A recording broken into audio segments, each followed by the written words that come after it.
गुफ्तगू चैनल में आपका बहुत बहुत स्वागत है। उम्मीद करता हूं कि आपको इस चैनल की कहानियां बहुत पसंद आ रही होंगी। तो आज मैं जिस कहानी को लेकर आया हूं, उस कहानी का नाम है एक आंच की कसर।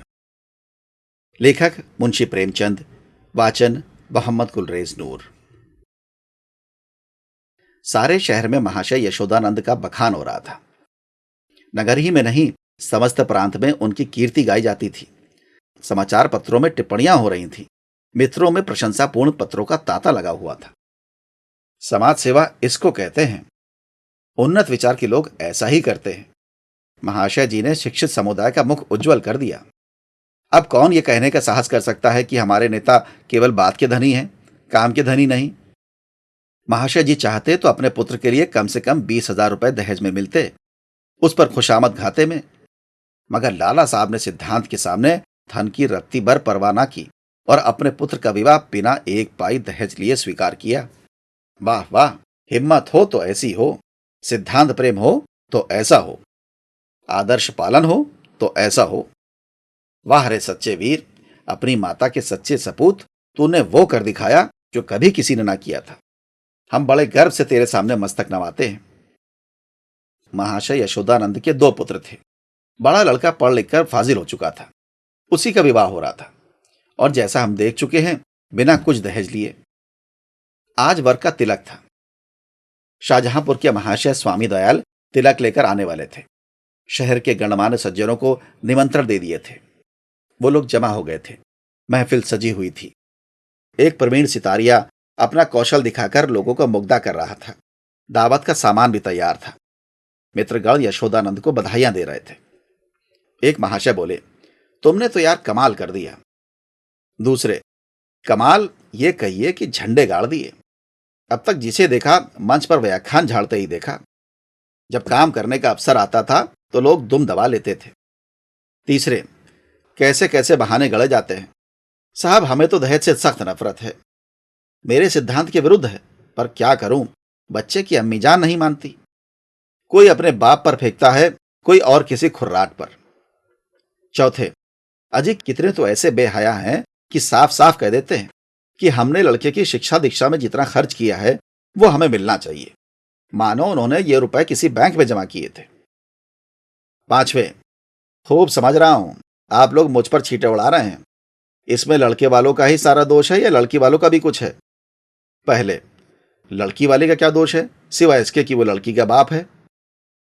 दूसरे, सारा दोष ईश्वर का जिसने लड़कियां पैदा की, क्यों? पांचवे, मैं ये नहीं कहता ना सारा दोष लड़की वाले का है ना सारा दोष लड़के वाले का है। दोनों ही दोषी हैं। अगर लड़की वाला कुछ ना देता तो उसे यह शिकायत करने का तो कोई अधिकार नहीं है कि डाल क्यों नहीं लाए, सुंदर जोड़े क्यों नहीं बनाए, गाजे बाजे और धूमधाम के साथ क्यों नहीं आए, बताइए। चौथे, हाँ, ये प्रश्न गौर करने लायक है। मेरी समझ में तो ऐसी दशा में लड़के के पिता से यह शिकायत ना होनी चाहिए। पांचवे, तो यूं कहिए कि दहेज की प्रथा के साथ ही डाल, गहने और जोड़ों की प्रथा भी त्याज्य है। केवल दहेज को मिटाने का प्रयत्न करना व्यर्थ है। यशोदानंद, यह भी लेम एक्सक्यूज है। मैंने दहेज नहीं लिया है, लेकिन क्या डाल गहने ना ले जाऊंगा? पहले, महाशय, आपकी बात निराली है। आप अपनी गिनती हम दुनिया वालों के साथ क्यों करते हैं? आपका स्थान तो देवताओं के साथ है। दूसरे, 20,000 की रकम छोड़ दी, क्या बात है। यशोदानंद, मेरा तो यही निश्चय है, हमें सदैव प्रिंसिपल्स पर स्थिर रहना चाहिए। प्रिंसिपल्स के सामने मनी की कोई वैल्यू नहीं है। दहेज की कुप्रथा पर मैंने कोई व्याख्यान नहीं दिया, शायद कोई नोट नहीं लिखा। हां, कॉन्फ्रेंस में इस प्रस्ताव को सेकेंड कर चुका हूं और इसलिए मैं अपने को उस प्रस्ताव से बंधा हुआ पाता हूं। मैं उसे तोड़ना भी चाहूं तो आत्मा ना तोड़ने देगी। मैं सत्य कहता हूं, ये रुपए ले लूं तो मुझे इतनी मानसिक वेदना होगी कि शायद मैं इस आघात से बच ही ना सकूं। पांचवें, आपकी कॉन्फ्रेंस आपको सभापति ना बनाए तो उसका घोर अन्याय है। यशोदानंद, मैंने अपनी ड्यूटी कर दी, उसका रिकॉग्निशन हो या ना हो मुझे इसकी परवाह नहीं। इतने में खबर हुई कि महाशय स्वामी दयाल आ पहुंचे। लोग उनका अभिवादन करने को तैयार हुए। उन्हें मसनद पर ला बिठाया और तिलक का संस्कार आरंभ हो गया। स्वामी दयाल ने एक ढाक के पत्ताल पर नारियल, सुपारी, चावल, पान आदि वस्तुएं वर के सामने रखी। ब्राह्मणों ने मंत्र पढ़े, हवन हुआ और वर के माथे पर तिलक लगा दिया गया। तुरंत घर की स्त्रियों ने मंगलाचरण गाना शुरू किया। यहां महफिल में महाशय यशोदानंद ने एक चौकी पर खड़े होकर दहेज की कुप्रथा पर व्याख्यान देना शुरू किया। व्याख्यान पहले से लिखकर तैयार कर लिया गया था। उन्होंने दहेज की ऐतिहासिक व्याख्या की थी। पूर्व काल में दहेज का नाम ही ना था। महाशयों, कोई जानता ही ना था कि दहेज या ठहरौनी किस चिड़िया का नाम है। सत्य मानिए, कोई जानता ही ना था कि ठहरौनी है क्या चीज।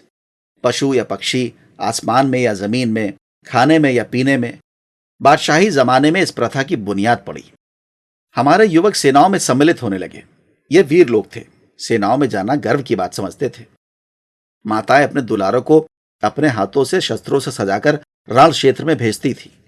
इस भांति युवकों की संख्या कम होने लगी और लड़कों का मोलतोल शुरू हुआ। आज ये नौबत आ गई है कि मेरी इस तुच्छ महातुच्छ सेवा पर पत्रों में टिप्पणियां हो रही हैं, मानो मैंने कोई असाधारण काम किया है। मैं कहता हूं, अगर आप संसार में जीवित रहना चाहते हैं तो इस प्रथा को तुरंत अंत कीजिए। एक महाशय ने शंका की, क्या इसका अंत किए बिना हम सब मर जाएंगे? यशोदानंद, अगर ऐसा होता तो क्या पूछना था? लोगों को दंड मिल जाता और वास्तव में ऐसा होना चाहिए। यह ईश्वर का अत्याचार है कि ऐसे लोभी, धन पर गिरने वाले, बुर्दा फरोश, अपनी संतान का विक्रय करने वाले नराधम जीवित हैं और सुखी हैं। समाज उनका तिरस्कार नहीं करता, मगर वो सब बुर्दा फरोश हैं इत्यादि। व्याख्यान बहुत लंबा और हास्य से भरा हुआ था। लोगों ने खूब वाहवाही की। अपना वक्तव्य समाप्त करने के बाद उन्होंने अपने छोटे लड़के परमानंद को, जिसकी अवस्था कोई 7 वर्ष की थी, मंच पर खड़ा किया। उसे उन्होंने एक छोटा सा व्याख्यान लिखकर दे रखा था। दिखाना चाहते थे कि स्कूल के छोटे बालक भी कितने कुशाग्र बुद्धि हैं। सभा समाजों में बालकों से व्याख्यान दिलाने की प्रथा है ही। किसी को कौतूहल ना हुआ। बालक बड़ा सुंदर, होनहार, हंसमुख था। मुस्कुराता हुआ मंच पर आया और जेब से एक कागज निकालकर बड़े गर्व के साथ उच्च स्वर में पढ़ने लगा। प्रिय बंधुवर, नमस्कार। आपके पत्र से विदित होता है कि आपको मुझ पर विश्वास नहीं है।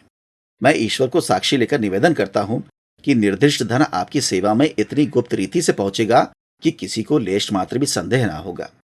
हां, केवल एक जिज्ञासा करने की धृष्टता करता हूं।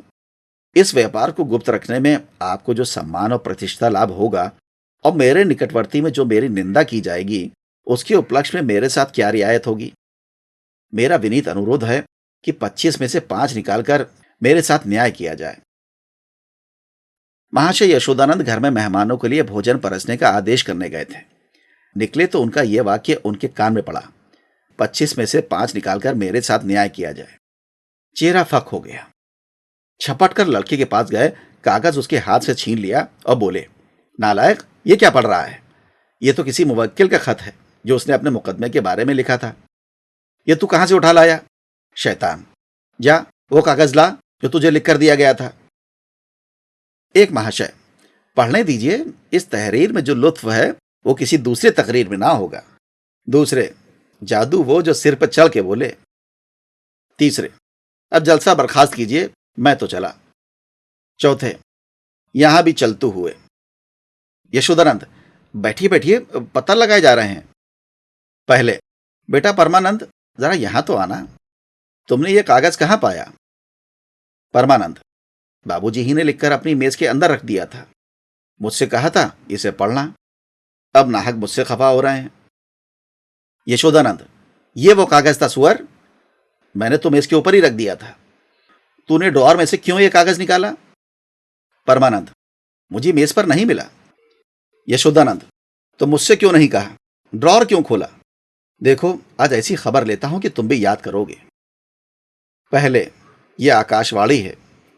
दूसरे, इसको लीडरी कहते हैं कि अपना उल्लू भी सीधा करो और नेक नाम भी बनो।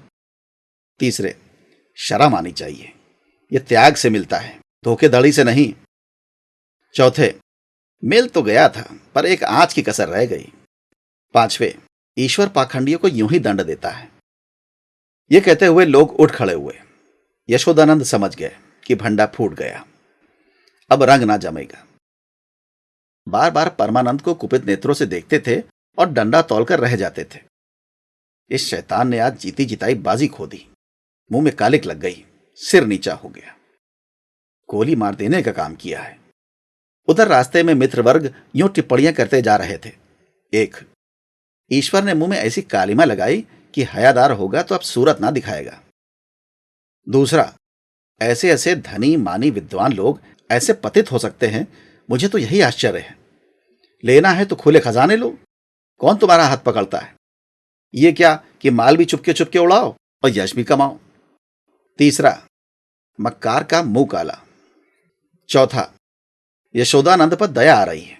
बेचारे ने इतनी धूर्तता की, उस पर भी कलई खुल गई। बस एक आंत की कसर रह गई।